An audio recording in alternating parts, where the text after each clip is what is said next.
নমস্কার, দেখছেন talk to Bangla. আমি অভিষেক রয়েছে আপনাদের সাথে। এই মুহূর্তে যে খবর নিয়ে উপস্থিত হয়েছি, আসাম পুলিশ এবং দিল্লি পুলিশ একসাথে পৌঁছে গেল পবন খেরার বাড়ি। কি দোষ পবন খেরার? তিনি কংগ্রেসের মুখপাত্র এবং অবশ্যই তার সঙ্গে তিনি আসাম ভোটের ঠিক 3 দিন আগে বাকি থাকতে একটা বিশাল বড় খুলাসা করেছিলেন, একটা প্রেস কনফারেন্স করে। সেই খুলাসা তিনি যেটা করেছিলেন সেটা আসামের মুখ্যমন্ত্রী স্বয়ং তার স্ত্রী, তার সম্বন্ধে, এবং যার নাম রিঙ্কি ভুঁইয়া শর্মা, তার বিরুদ্ধে বিভিন্ন ধরনের অ্যালিগেশন এনেছিলেন এবং তার যে অ্যালিগেশন গুলো সেগুলো নিয়েই রীতিমতন কিন্তু এই মুহূর্তে রাজনৈতিক পারদ চড়ছে। এবং অবশ্যই আমরা যে দিনটায় দাঁড়িয়ে আছি সেটাতে কিন্তু কোনোভাবে আসামে কোনো প্রার্থীরা প্রচার করতে পারবেন না। আগামীকাল ভোট, ঠিক তার আগের দিন 7ই এপ্রিল যে ঘটনাটা ঘটলো, রীতিমতন চমকে দেওয়ার মতন ঘটনা। আমরা দেখলাম যে পবন খেরার যে দিল্লির বাড়ি, সেই দিল্লির বাড়িতে হঠাৎ করে আসামের পুলিশ পৌঁছে গেল। এবং আসামের পুলিশ যখন পৌঁছালো, একটা অন্য রাজ্যের পুলিশ যদি কারোর বাড়িতে যায় অন্য রাজ্যে, তাহলে সেখানকার পুলিশকে ইনফর্ম করে যেতে হয়। তো সেই ক্ষেত্রে দিল্লির পুলিশ পর্যন্ত পৌঁছে গেল। তো সামগ্রিক ঘটনাটা এই মুহূর্তে অত্যন্ত গুরুতর হয়ে উঠেছে।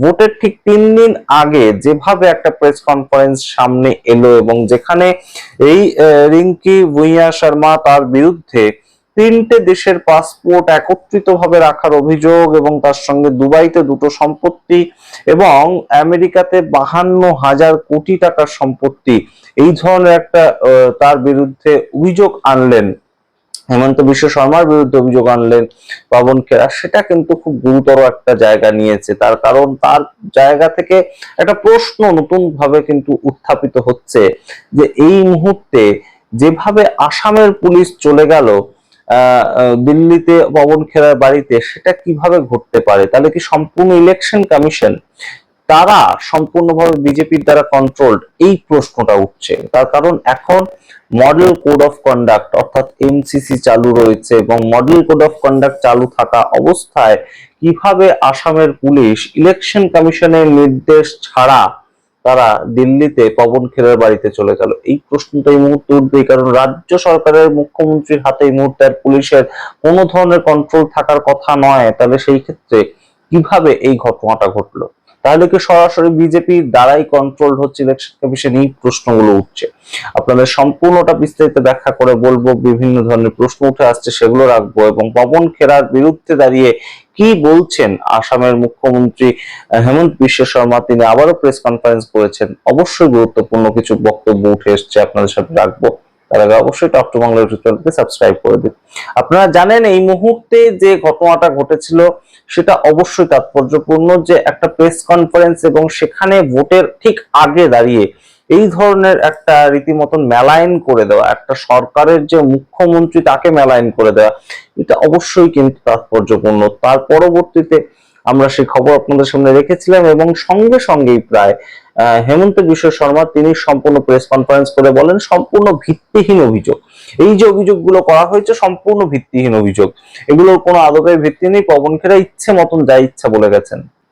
হেমন্ত বিশ্ব শর্মার স্ত্রী রিঙ্কি ভুঁইয়া শর্মা, তিনি একদম সরাসরি আসাম পুলিশের কাছে গিয়ে একটা এফআইআর করলেন পবন খেরার নামে। এতদূর পর্যন্ত হলো, কিন্তু সেই এফআইআর এর উপর ভিত্তি করে কিভাবে সরাসরি আসামের পুলিশ গেল পবন খেরার বাড়িতে অন্য একটি রাজ্যে ঠিক তার পরদিন সকালে, এটা নিয়ে তো প্রশ্ন ওঠেই। এই মুহূর্তে এমসিসি যেখানে চালু রয়েছে, যেখানে সম্পূর্ণ পুলিশকে কন্ট্রোল করার এই মুহূর্তে দায়িত্ব রয়েছে ইলেকশন কমিশনের ওপর, সেখানে কিভাবে এই মুহূর্তে মুখ্যমন্ত্রী স্ত্রীর অভিযোগের ভিত্তিতে সরাসরি আসামের পুলিশ হানা দিল পবন খেরার দিল্লির বাড়িতে? যদি সেটা আসামের মধ্যে হতো তাহলেও সেই প্রশ্ন উঠতো, কারণ সম্পূর্ণ ঘটনা এখন যা ঘটবে সেটা ইলেকশন কমিশনের দায়িত্ব।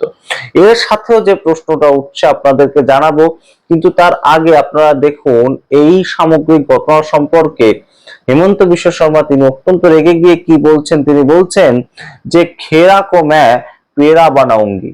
मेरा चुनाव जीतने के लिए ये सब नहीं सही है, लेकिन कांग्रेस का लोग फालतू है, अकल नहीं। राहुल गांधी भी पागल है, ये पवन खेरा उससे भी ज्यादा पागल है। अब लीगल एक्शन भी लिया है। लीगल एक्शन तो चलेगा ही, लेकिन और एक एक्शन में लेने जा रहा हूँ, बाद में बताऊंगा। पवन खेरा को मैं पवन पेड़ा बना दूंगा। আপনারা শুনলেন আসামের মুখ্যমন্ত্রী হেমন্ত বিশ্ব শর্মার বক্তব্য, এবং এই মুহূর্তে সম্পূর্ণ কংগ্রেসের পক্ষ থেকে পবন খেরার পাশে দাঁড়ানো হয়েছে এবং তাদের পক্ষ থেকে একটা স্লোগান সোশ্যাল মিডিয়াতে উঠেছে, I stand with Pawan Khera. এবং পবন খেরা এখনো পর্যন্ত তাকে দিল্লির বাড়িতে খুঁজে পাওয়া যায়নি, এবং দিল্লির বাড়িতে খুঁজে না পাওয়া যাওয়ার সূত্র ধরে হেমন্ত বিশ্ব শর্মা জানিয়েছেন তিনি হায়দ্রাবাদে চলে গিয়েছেন, এবং তাকে সম্পূর্ণ তার যে বাড়ি সেখানে গিয়ে নোটিশ দিয়ে আসা হয়েছে যে তিনি যেন অবশ্যই এই মুহূর্তে এসে পুলিশের সঙ্গে যোগাযোগ করেন। তো এমন যে ঘটনাটা, এটা করে কিন্তু ভারতীয় জনতা পার্টি রীতিমতো নিজেদের বেশ খানিকটা ব্যাকফুটে নিয়ে যাচ্ছে, তেমনি কিন্তু রাজনৈতিক পর্যবেক্ষকরা তারা মনে করছেন। কারণ যে সময় ভোট, সেই সময় যখন এই ধরনের একটা প্রেস কনফারেন্স এসেছে সামনে, মানুষ কি আর সেটার উপর ভিত্তি করে ভোট দেবেন? কিন্তু ভারতীয় জনতা পার্টি যখন এই ধরনের ঘটনাগুলো ঘটাচ্ছে, প্রতিহিংসা দেখাচ্ছে, তখন তো মানুষের একটা মনে প্রভাব পড়তেই পারে যে তাহলে কি কোথাও গিয়ে একটা সমস্যা ছিল। এই সমস্যার সূত্র ধরে কি হেমন্ত বিশ্ব শর্মা ভয় পেয়েছেন? এই প্রশ্নগুলো তো এই মুহূর্তে উঠবেই। এবং সরাসরি যেভাবে প্রতিহিংসা পরায়ণতার বশে একদম সরাসরি একটা পুলিশ পাঠিয়ে দেওয়া, এবং যেখানে এনসিসি চলছে, এনসিসিটাকে একদম সম্পূর্ণ উপেক্ষা করে যেখানে পুলিশ চলে যাচ্ছে, তাহলে এই প্রশ্নটাও তো ওঠে, তাহলে ইলেকশন কমিশন পুলিশ পাঠালো পবন খেরার বাড়িতে? যদি পাঠিয়ে থাকে তাহলে সেটা কিসের ভিত্তিতে? এই যে সামগ্রিক অভিযোগটা হেমন্ত বিশ্ব শর্মার স্ত্রী করলেন, সেটা তো সম্পূর্ণ ব্যক্তিগত একটা অভিযোগ, ব্যক্তিগত স্তরে অভিযোগ মেলাইন করার চেষ্টা করা হয়েছে। তিনি একটা ডিফেমেশনের কেস করেছেন পবন খেরার নামে, কিন্তু তাতে এনসিসি চালু থাকা অবস্থায় ইলেকশন কমিশন কেন পাঠাবে পুলিশ? সেই প্রশ্নগুলো তো উঠবেই। এবং তার সঙ্গে গুরুত্বপূর্ণ যে জায়গাটা, যে কোথাও গিয়ে কি কংগ্রেসকে আরো একবার প্রাসঙ্গিক হওয়ার চান্স করে দিল ভারতীয় জনতা পার্টি নিজেরাই।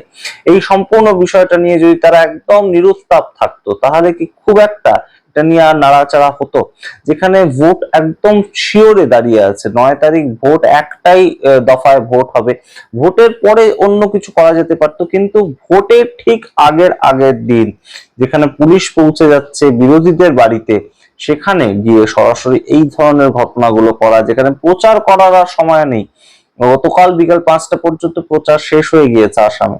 তো সেই সময় দাঁড়িয়ে এই ধরনের কাজগুলো করাটা কি কোথাও গিয়ে ভারতীয় জনতা পার্টিকে সেটব্যাক দিল না?